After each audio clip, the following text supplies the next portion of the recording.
Hola, me llamo Pere Inglés. Te doy la bienvenida al Obrador de Literatura. Hoy te ofrezco la cuarta grajea. En la segunda vimos que la narrativa de ficción tiene un lenguaje propio, el analógico, cuyo componente esencial es la metáfora. Establecimos, pues, cómo hay que narrar. En esta intentaremos ver qué narraremos. Para ello, nos valdremos de un breve texto de Oscar Wilde.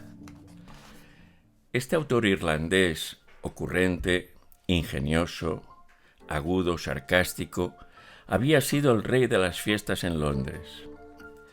Podía decir cosas como esta: los ingleses están muy satisfechos del té, del whisky y de un escritor como yo. Olvidan, sin embargo, que el té es chino, el whisky escocés y yo soy irlandés. También destacaba por su original y cuidadísima forma de vestir, un personaje, en definitiva, que no pasaba desapercibido. Había nacido en 1854 en el seno de una familia culta, padre oftalmólogo y madre escritora. Además del inglés, pronto dominó el francés y el alemán. Recibió una educación esmeradísima en el Trinity College de Dublín. A los 13 años, en 1867, sucedió algo que marcó su vida. Murió Isola, su hermana, que tenía 10 años. Escribió un bellísimo poema, Requiescat, para expresar su inabarcable dolor. La pérdida de un hermano es una vivencia dolorosísima y muy difícil de asimilar. Recuerdo ahora a Catherine Mansfield, que pasó por ello, y Franz Kafka, que vio morir a edades muy tempranas a los sucesivos hermanos varones que nacieron tras él. Vivencias que dejan una huella imborrable, determinante para su personalidad y su obra. Requiescat, el poema que escribió Oscar Wilde a la muerte de Isola, es de una belleza sobrecogedora.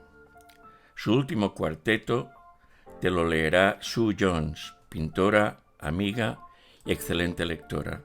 Dice así: Peace, peace, she cannot hear lyre or sonnet. All my life's buried here, heap earth upon it. Traduzco. Silencio, silencio.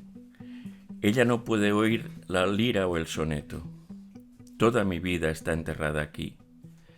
Echad tierra sobre ella.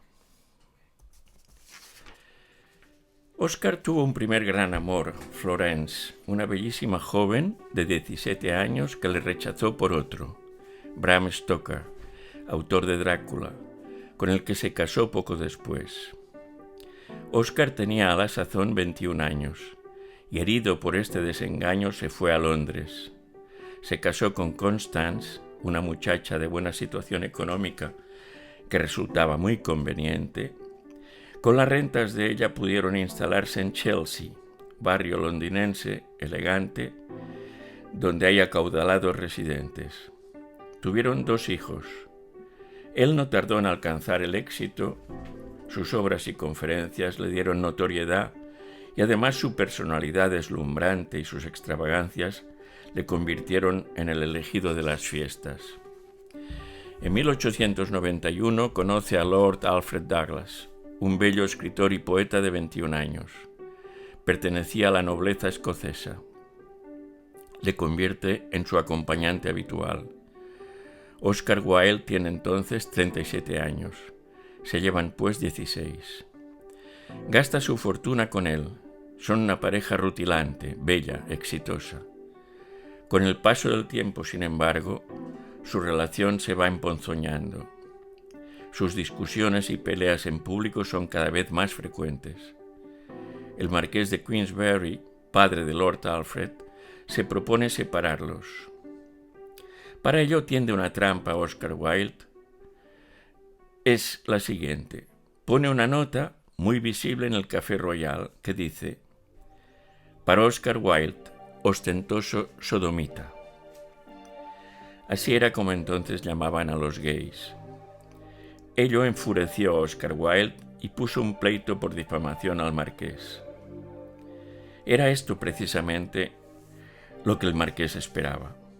Wilde no quiso escuchar a su amigo George Bernard Shaw, que le aconsejaba retirar el pleito. Siguió R que R adelante con él. Resultó calamitoso. En el juicio salieron toda suerte de testigos de sus actos públicos, exhibicionistas y provocadores. Todo se volvió contra él. En aquella sociedad victoriana, un personaje tan discordante y exitoso había provocado mucha envidia, y ahora se presentaba el momento de la venganza.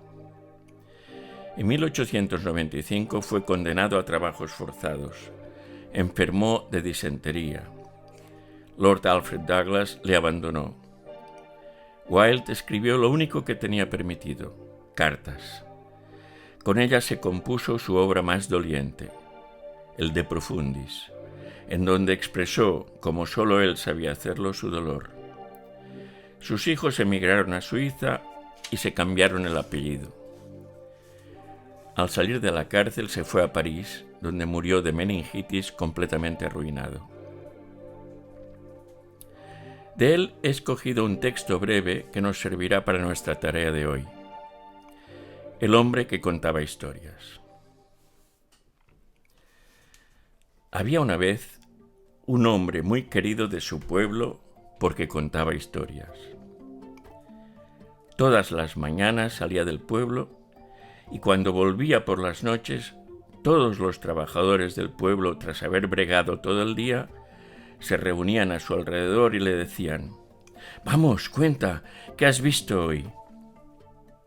Él explicaba: «He visto en el bosque a un fauno que tenía una flauta y que obligaba a danzar a un corro de silvanos».